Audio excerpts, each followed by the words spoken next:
Rightio, I've just come up here to go trout fishing. My striped tiger orange spawn nymph is still rigged up from last time. I'm going to change to something a bit more natural coloured. I'm going to go to this mint jelly colour. Still a striped tiger nymph, but a more natural green colour. But I'm just looking for the best size jig head. I think this is a good one here. I've got three sizes here. I've got this great big one here with a small hook. This is 332, this is 132. 132 is very, very light. That will probably work. I might go with that one there. A lot of people ask me, what's the best size to use? What's the best jig head size? If there was only one size that was the best, they'd only make one size. The thing is, there's so many variables as to which makes them the best. You've got to use the best for the conditions, and I work on the rule of thumb, which is just a basic guideline, that the smallest jig head possible is the best. Now, because where I'm fishing at the moment, there's not a lot of current. The creek is flowing nicely, but it's not raging. So I don't need a big heavy jig head to contend with the current. It's not overly deep, so I don't need a big heavy jig head that'll sink down to the depths. And most of the water I'm fishing is quite overgrown, so the majority of my casts will be reasonably short. So I don't need a heavy lure to help me cast far. So on a day like today, I can get away with the smallest jig head. If I was in a bigger river where I wanted to cast further, I'd have to go for something a bit heavier. So I've gone for the smallest jig head that I've got, which is a striped tiger jig head. They've got these jig heads that have got these little bends in the hooks, which just bring the tip of the hook down closer to the body of the hook and make the gap a bit narrower. Right, so I've gone for a natural colour with a nice light jig head. The light jig head just allows me to fish the lure a bit slower. Now if you look at that, you'll see the jig head that I took off was much bigger. Same size hook, but a much heavier piece of lead. That's because I was fishing at Fletcher's Dam near Beechworth the other day, where I needed to get the maximum casting distance. So I needed a heavier weight to cast further and also to help make the lure sink to deep water. So I needed a heavier jig head. Today I don't need anything that heavy. If I put something that heavy on in a small stream, it's just going to make this sink too fast and look too unnatural. So I've gone for the smallest one possible because I don't need that casting distance and I don't need that fast sink rate. So I've gone for the smallest one available just to help work it through the water column a lot slower. Rule of thumb when selecting your jig heads is to always choose the smallest jig head that you can get away with in any given waterway on any given day. And today I can get away with this little one. You can't really see him because of the angle that I'm standing on here. But right there is an enormous big lace monitor. I'm actually filming with my mobile phone. I've rocked up here to go trout fishing, and when I got here I thought I saw a crocodile running across where I want to park my car. A big lace monitor. The camera angle is terrible, he's very silhouetted, but you can see him in there. He's probably about 5 foot long. Absolutely beautiful, I love these things. He was running across the open grassland like a dirty great crocodile. Oh, my fishing trip is off to a great start.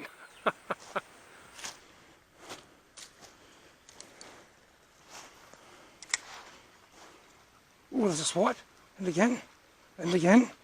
There's a nice trout actually. He's followed that 3 or 4 times, but never actually hit it. That's the first fish I've seen today. Perhaps my lure is too bright. I might have to change to a different coloured striped tiger nymph, I think. Right here, I'm going on to the striped tiger froglet this time instead of the nymph. I love the froglets for trout, absolutely love them.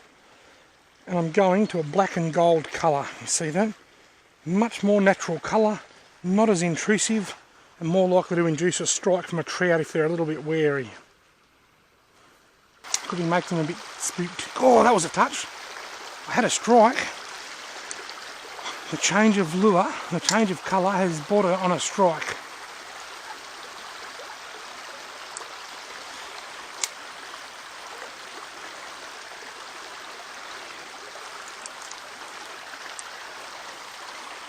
I've turned a follow into a strike, but can I turn the strike into a hookup? He never came back.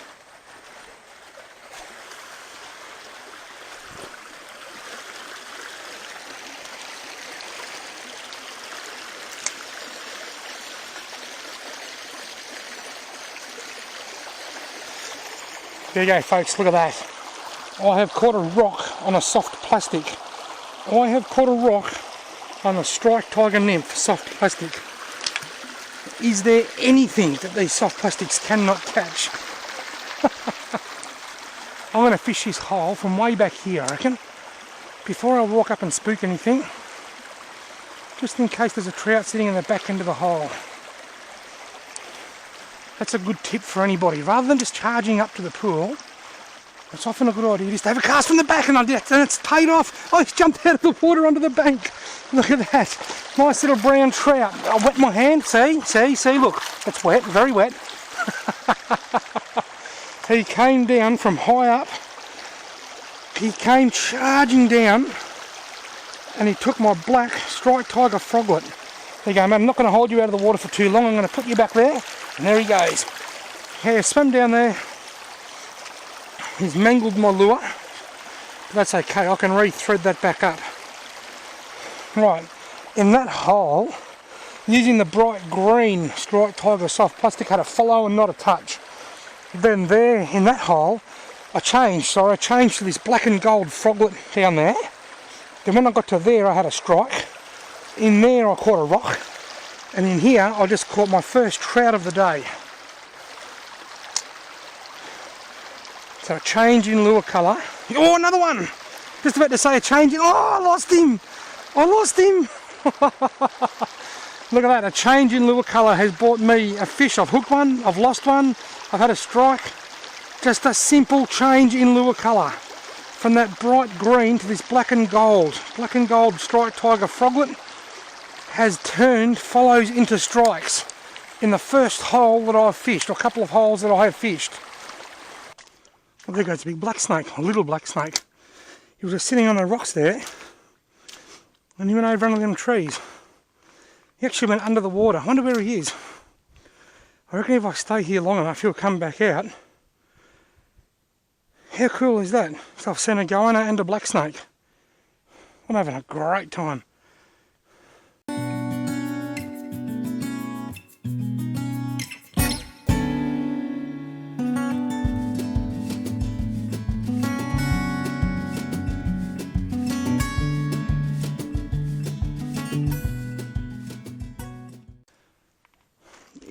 In a really calm hole like this, luring a trout out with an artificial lure can be very, very difficult.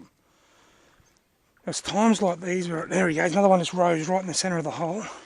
There's times like these where a really natural looking lure, such as this striped tiger froglet, may be the difference between, I've got to follow, he's following it. See, this is why it's hard in this. He's following it, but he's not taking it. He followed it, but he didn't take it.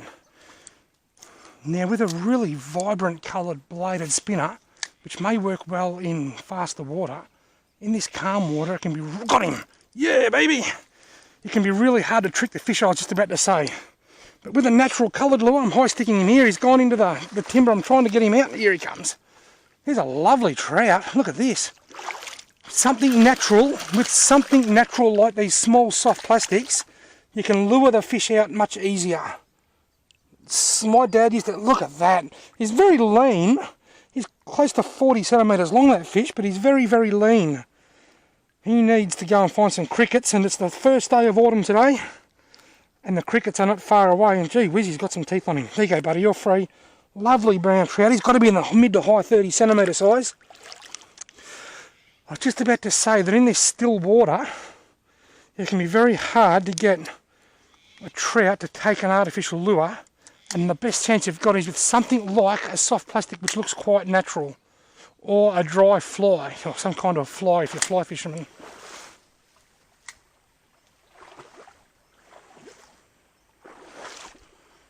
Something big in here.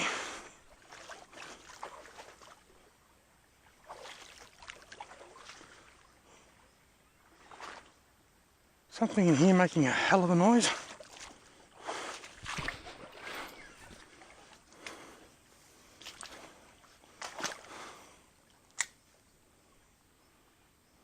It's a wombat.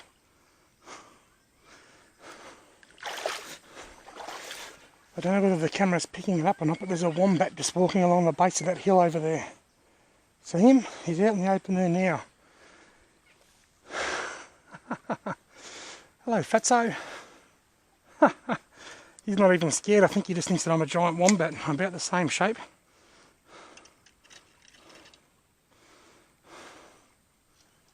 An old Australian wombat, eh? Hairy-nosed wombat. Love it.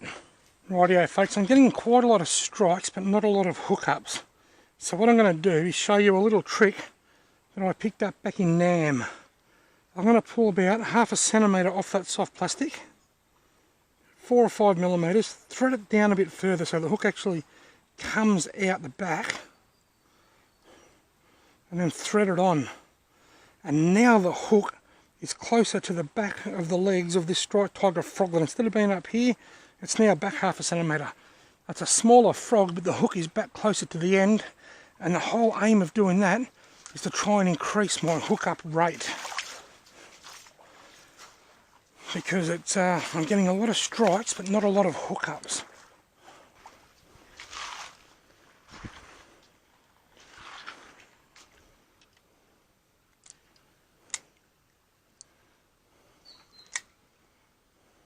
Oh yes, yes, oh, got him. Oh, look at that. Look how much line I had out. Oh, what a nice trout. Look at him jumping around. I might take my bag off my back and get a quick mobile phone photo of this fish. So I'll leave him in the water now, because if he gets off it doesn't matter. He came out of that tiny little bit of water there with just a real little cast. And the fly's gone down my throat at the same time. Thank you very much, Mr. Fly. Yuck. Oh, gee whiz. I don't know what went down my throat, but it tasted like honey, so I'm sort of hoping it wasn't a bee. What a lovely brown trout. Righto, Mr. Smile.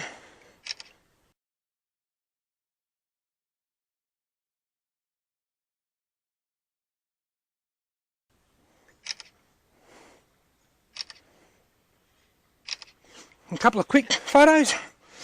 Remove the hook from his lip.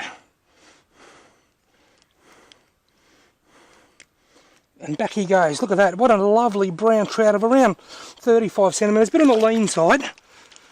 They do become a bit lean this time of the year. Wow. Tiny little cast. Hooked a really nice trout. Grabbed my phone. Swallowed something that is just... I'm still struggling with it. And the fish has gone back. I tell you what... Oh, yuck. I tell you what, folks, I wouldn't want to be anywhere else. Might be the last you hear from me. Oh, a big wasp or something might bite me on the throat. Righto, folks, I've just coughed up half my guts. Yuck. What's interesting to note is that that trout was the first fish that hit this little striped tiger froglet after I broke it an inch or so, half a centimetre or so off the edge. As soon as I took that 1/2 centimetre off, that put the hook closer to the back, and the very first trout that hit it hooked up. So there is a red hot tip for anybody that is struggling with hookup rates. It doesn't hurt to break a little bit off your soft plastic and make it a little bit smaller in order to get your hook closer to the back of the lure. Yuck, gee whiz, I'm still got a horrible honey taste in my mouth. I don't know what I just ate. I don't even like honey, let alone bugs that make it.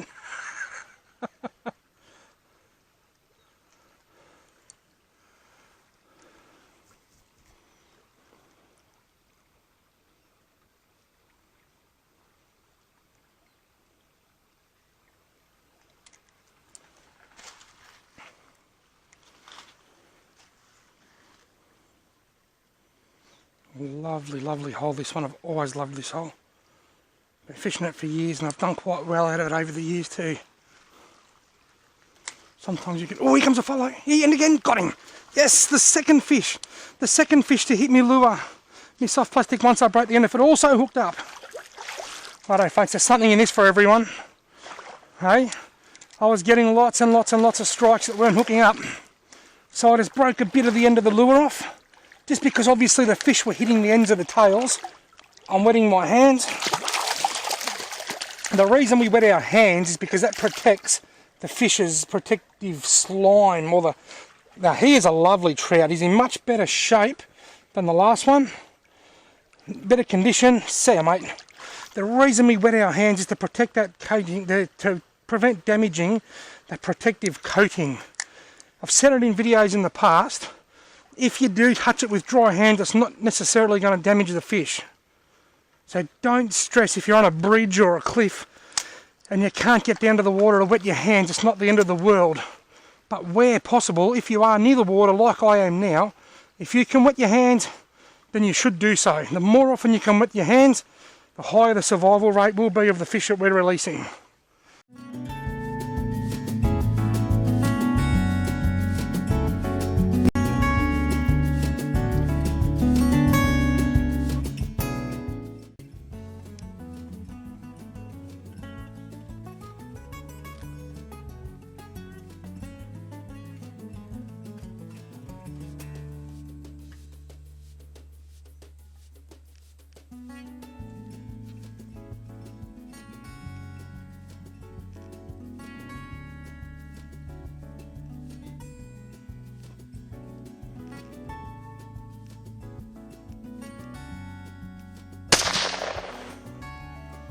He's dead forever. Long dead. Sorry, bugs.